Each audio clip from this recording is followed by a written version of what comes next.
Buenos días compañeros y maestro, nosotros somos el equipo 6 y mi equipo está conformado por Nancy, Elizabeth, Fernando, Abraham y su servidor Ulises.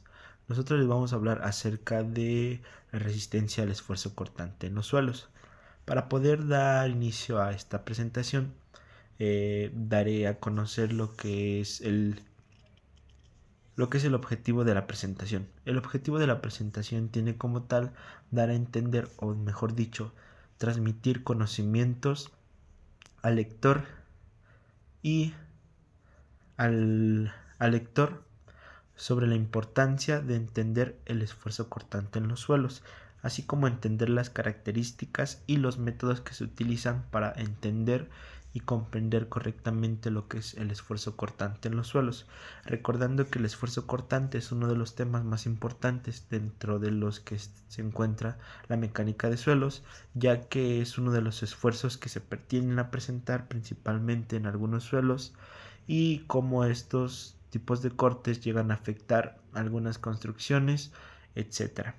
Asimismo podemos comprender alguna trataremos de comprender información que sea útil y veraz para poder entender lo que es la resistencia al esfuerzo cortante en los suelos. Y bueno, ahora yo les voy a hablar acerca del tema 7.1 que corresponde al estado de esfuerzos y deformaciones planas. Para poder entender qué es una deformación, ¿qué es un esfuerzo?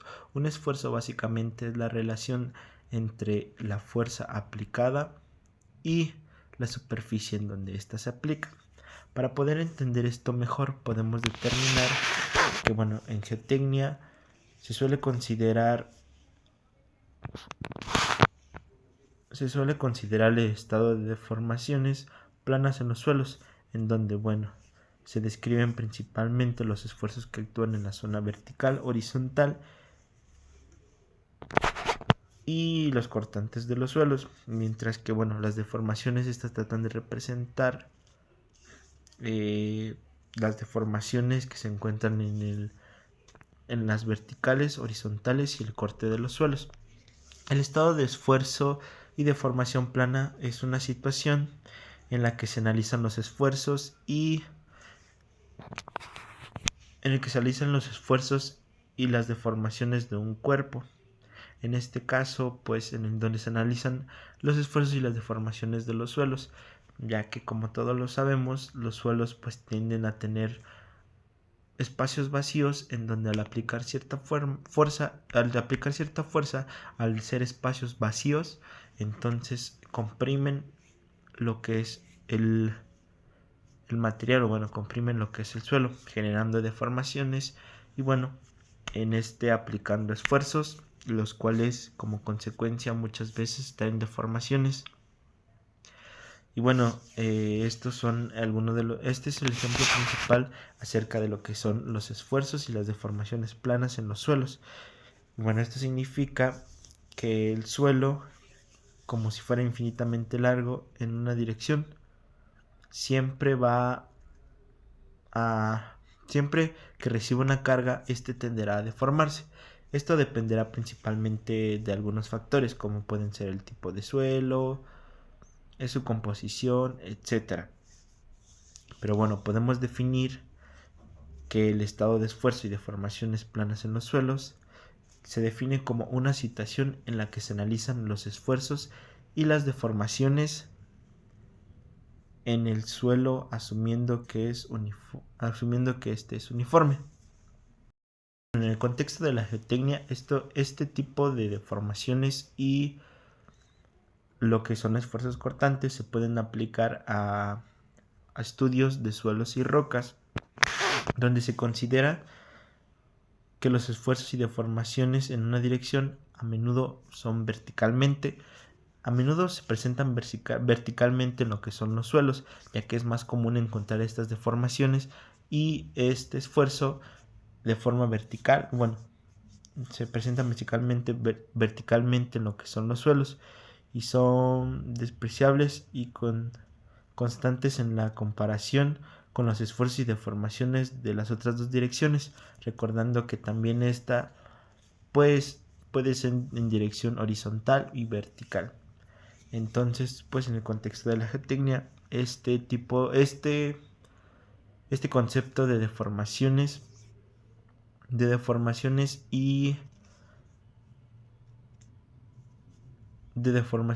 puede aplicarse al estudio de las rocas y de los suelos. Generalmente, los esfuerzos en las principales direcciones perpendicular al plano, estas son representadas con algunos métodos gráficos que posteriormente hablaré de ellos, como es el círculo de Moore. Entonces, pues podemos entender que básicamente el enfoque de simplifica el análisis de los problemas complejos con la estabilidad de taludes, ya que, bueno, ayuda principalmente a entender también lo que son las estabilidades de los taludes, así como también entender y comprender la capacidad que tendrá de aguantar las cimentaciones en edificios. Eso lo podemos relacionar lo que es las deformaciones y el esfuerzo cortante con llevándolo al área de la ingeniería civil. Los esfuerzos es el conjunto de fuerzas internas en las cuales está sometido el suelo. Como consecuencia de solicitudes o acciones que actúan sobre él. ¿A qué me refiero como solicitudes y acciones que actúan como él? Básicamente las solicitudes y acciones que actúan sobre él son las fuerzas que están actuando sobre este mismo, ya que tiende a que le apliquen ciertas fuerzas.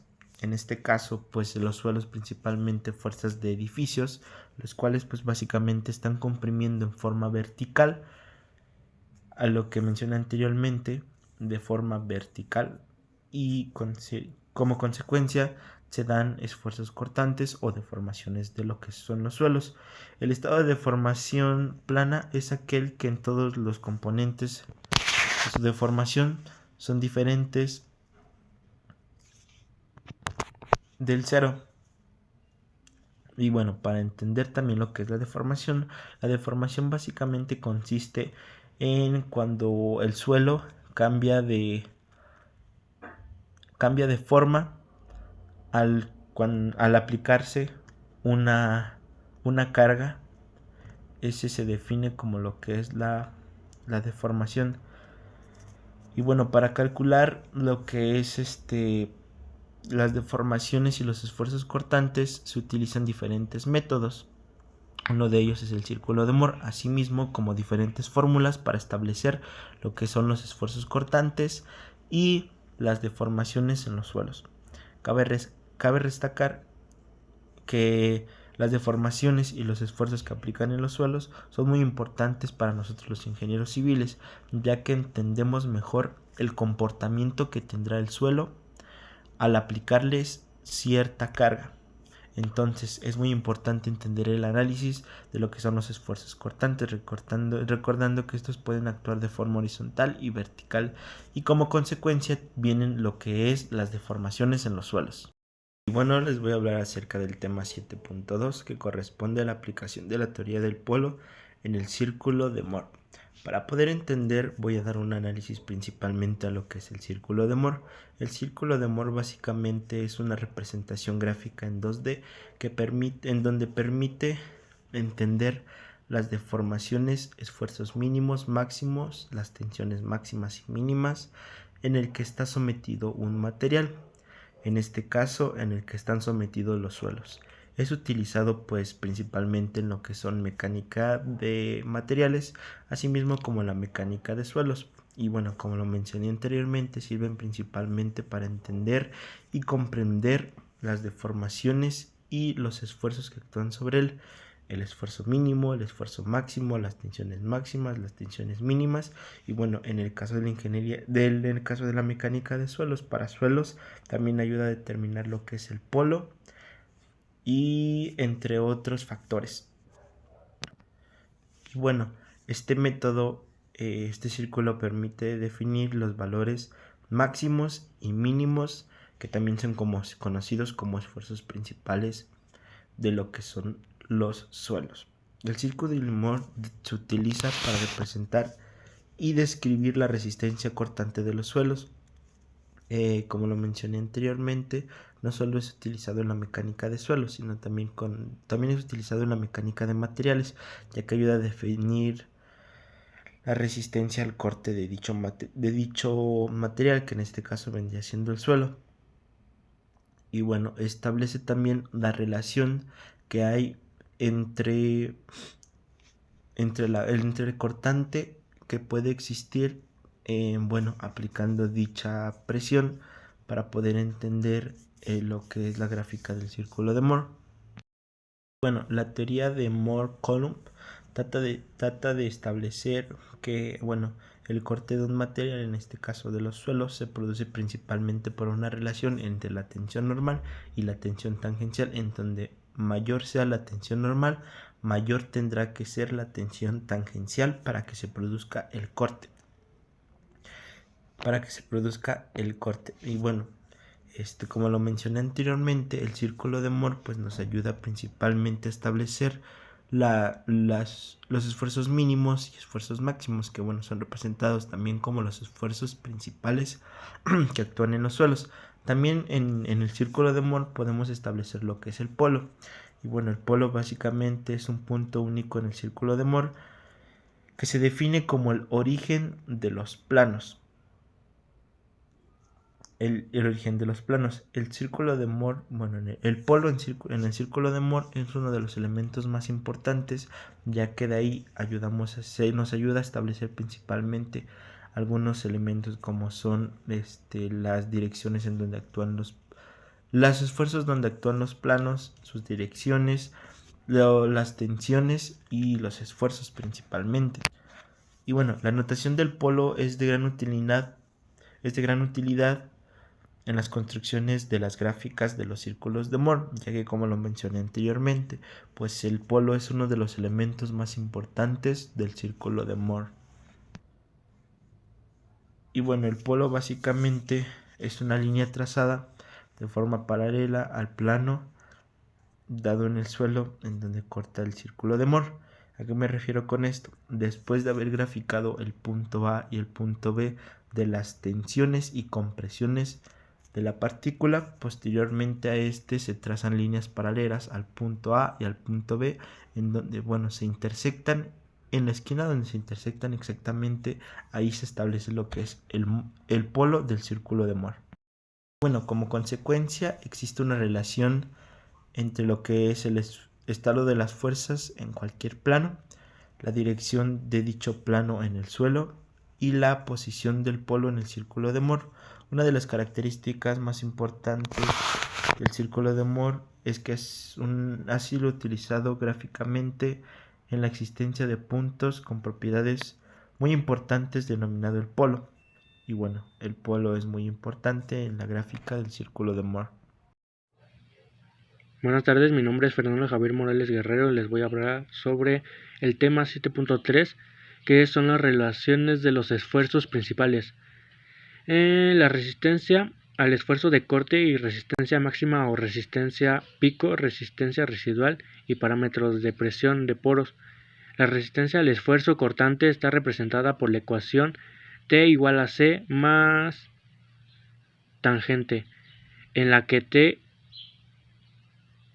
representa la resistencia del corte del suelo, C cohesión del suelo, el esfuerzo de intergranular y el ángulo de fricción interna del suelo, en el cual se supone que es constante. La cohesión puede ser definida como la adherencia entre las partículas del suelo debido a la atracción entre ellas producidas por sus esfuerzos intergranulares.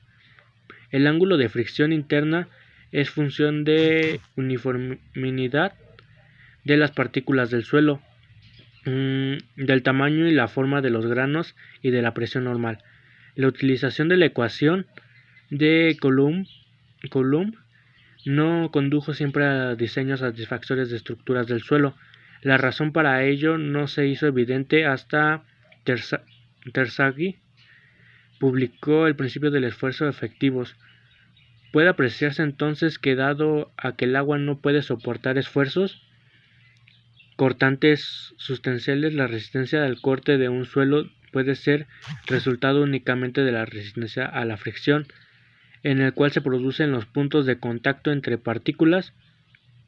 La magnitud de esta depende de solo de la magnitud de esfuerzos efectivos que soporta el esqueleto del suelo. Por tanto, cuanto más grande sea el esfuerzo efectivo normal a un plano a la falla potencial, mayor esta será la resistencia al corte del dicho plano. También está la resistencia máxima o resistencia pico. Es la resistencia a la corte máxima que posee el material, que no ha sido fallado previamente, la cual corresponde al punto más alto de la curva del esfuerzo y la deformación. La utilización de la resistencia pico en el análisis de estabilidad asume que la resistencia pico se obtiene simultáneamente a lo largo de toda la superficie de falla. Sin embargo, algunos puntos de la superficie de falla han alcanzado deformaciones mayores que en otros. Es un fenómeno de falla progresiva y asumir la resistencia pico efectúa simultáneamente en toda la superficie de falla y producir errores en el análisis. Otro es la resistencia residual, la principal aportación de la mecánica de fractura que permite analizar la relación entre tenacidad, la carga aplicada y el tamaño de la grieta del componente y su función tamaño de la grieta. Eso es todo, gracias. Y voy a hablar del tema 7.4, pruebas de laboratorio para determinar la resistencia al esfuerzo cortante.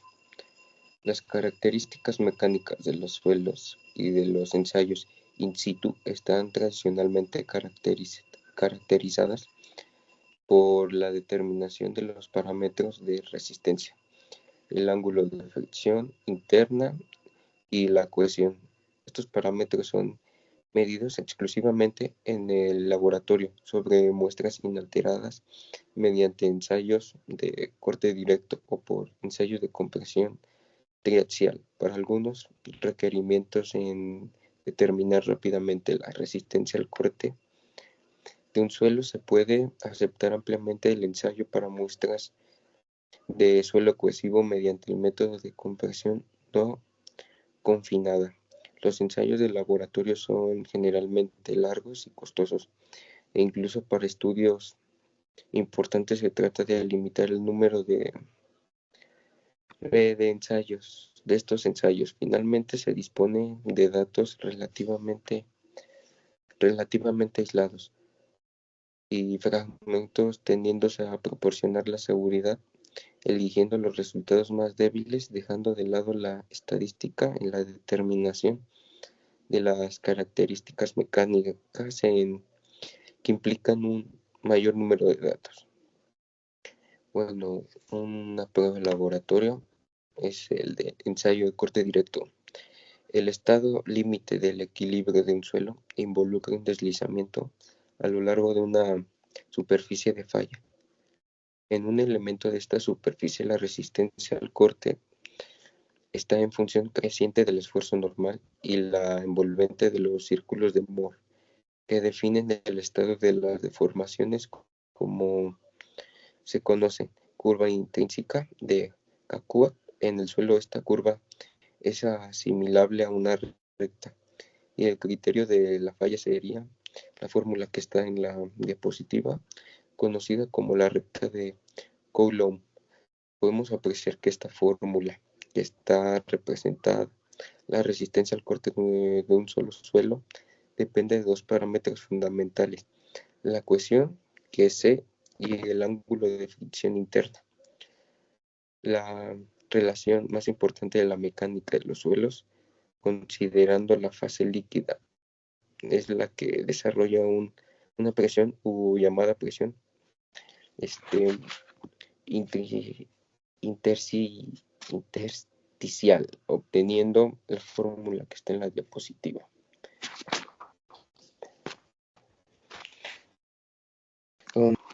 eh, o es el esfuerzo relativo o intergranular. Luego la ley de Coulomb puede escribirse como la justa, donde C y la, lo que está en la diapositiva son la cohesión y el ángulo de selección internamente efectivos. Los valores de la característica de corte dependen del modo operativo según haya de drenaje o no, según la velocidad del corte o la carga sea lenta o rápida, se pueden obtener valores completamente distintos. Bueno, yo les voy a explicar sobre el tema 7.5, que son las pruebas de campo para determinar la resistencia del esfuerzo cortante en in situ. Los ensayos in situ son de uso común en la exploración de los suelos, los cuales se deben de realizar un desarrollo de una obra civil de acuerdo a las necesidades propias de cada proyecto. De igual forma se hace referencia a los ensayos de prospección sísmica, importante en la aplicación de grandes proyectos de ingeniería. De acuerdo con Software 1972, el objetivo de una investigación detallada, incluyendo pruebas de campo, es facilitar al ingeniero los datos cuantitativos necesarios para el análisis del proyecto y de una obra de ingeniería. Está el ensayo de penetración estándar o STP. El ensayo de penetración estándar está clasificado como un ensayo dinámico, ya que utiliza el principio de penetración por medio de los golpes del martillo para poder profundizar en el terreno en una longitud establecida. El martillo utilizado para la penetración tiene un peso específico y su accionar puede ser manual o automático. El ensayo se realiza con la ayuda de un tubo tipo cuchara partida que parte de permitir la medida de la resistencia del terreno permite la recuperación de una muestra alterada, ya esta sea útil para la clasificación de material de la profundidad que se realizó en el ensayo. Está el ensayo de penetración con cono, que es el CPT. El ensayo de penetración con cono es de gran uso para las pruebas de campo, al contrario que el ensayo del SPT. Es un ensayo de penetración estático, ya que la penetración se hace debajo de un solo esfuerzo inducido al cono, con el cual se busca conocer una serie de parámetros del suelo. El instrumento usado en este ensayo se conoce como el ensayo de penetración holandés, por su lugar de origen. El ensayo de penetración con cono sirve para determinar la estratigrafía del terreno, la densidad relativa y la clasificación del suelo. Además, tiene correlación con el ensayo de SPT. Está el ensayo presiométrico Mernat PMT, que el presumómetro de Mernat mide deformaciones del terreno dentro de una perforación mediante el uso de una celda, que consta de una unidad de control a una sonda. En este se aplica una presión mediante los fluidos, ya esta va a ser agua a presión, que expande la zona de forma radial. Este ensayo obtiene un resultado como esfuerzo de deformación del terreno, que luego son graficados, y de aquí se obtiene módulo endométrico y presiométrico, que con ello se hace correlación de los ensayos de penetración. Está también la veleta de corte, que es el field band test. El ensayo de veleta de corte field band test es un ensayo in situ que se realiza para determinar la resistencia del corte sin drenar, su sustentabilidad ST en suelos cohesivos saturados. Adicionalmente, mediante el ensayo es posible determinar la resistencia al corte residual. Consiste en hincar el terreno a una veleta, la cual consta de 4 placas de acero ortogonales soldadas a un varillaje, con la que se mide el par de torsión T al girar el aparato hasta la falla del terreno. Está el ensayo triaxial cíclico. Este se usa para hallar el potencial de la licuación y la resistencia a esfuerzos cortantes de gran magnitud, posiblemente ocasionados por los sismos. Este ensayo se realiza con ciclos alternos que no producen un aumento de presión de poros, deformidad de la muestra y disminución del esfuerzo efectivo. Básicamente, este ensayo se puede analizar el comportamiento del terreno ante cualquier carga cíclica. Los ensayos cíclicos pueden realizarse bajo diferentes magnitudes de presión de confinamiento, en muestras consolidadas isotrópicamente para proporcionar los datos requeridos para la estimación de la estabilidad cíclica de un suelo y su resistencia ante cargas cíclicas. Buenos días, compañeros, compañeras y maestro. Mi nombre es Nancy Nicole García Cruz y yo les voy a hablar sobre el tema 7.6, que es la teoría de presión de poro o presión neutra. Bueno, la presión total que el suelo tiene en una cierta profundidad debido a su propio peso es igual al producto de la profundidad del peso específico de la masa de densidad natural. La presión que actúa sobre un suelo es la suma de la presión transmitida a las partículas, que es el esqueleto del suelo, y aquella transmitida a través del agua que hay en los poros del suelo, que M se denomina como la presión de poros. Entonces S es igual a S' más M. Cuando un suelo está sometido a presiones, solamente el esqueleto del suelo opone resistencia a su deformación. El agua, como es incomprensible y no tiene resistencia al corte, no se opone a la deformación, entonces es neutra. Y de ahí que a la presión de los poros también se le llame presión neutra, y a la presión intraangular, que se le denomina presión efectiva. Pues esta última es la presión real que se opone a la deformación y posteriormente falla de un suelo. La presión de un poro en el agua. La presión de los poros en agua se refiere a la presión que ejerce el agua subterránea atrapada en el suelo o en la roca. El hueco situado entre los agregados llamados poros. La presión de los poros de agua por debajo del nivel freático se mide por piezómetro. Generalmente la presión vertical se puede asumir distribuida de la deformación parecida a la presión hidrostática. La presión de los poros de agua es fundamental en el cálculo del estado de tensiones del suelo mediante la expresión de Tersaghi para la tensión efectiva. La implicación del agua en los suelos. Los efectos de flotabilidad del agua tienen un importante efecto en ciertas propiedades del suelo, como la tensión efectiva presente en cualquier punto del suelo medio. Consideramos un punto arbitrario 5 metros por debajo de la superficie del suelo. En un suelo seco, las partículas estarían sometidas a una tensión total a la profundidad a la que se encuentran, multiplicada por el peso específico de un suelo. Sin embargo, cuando el nivel freático de estos 5 metros, la presión entre las partículas decrece tanto como la presión ejercida, que esta multiplica por el propio peso del agua y por la altura del nivel freático. Mediante el punto, la diferencia entre presión total y presión de agua se denomina tensión efectiva, o que es igual a O', que es igual a O menos U. La presión de los poros, también llamada presión neutra, no se opone a la deformación del suelo, mientras que la presión efectiva transmitida a las partículas sí se opone a esta y a la falla del suelo.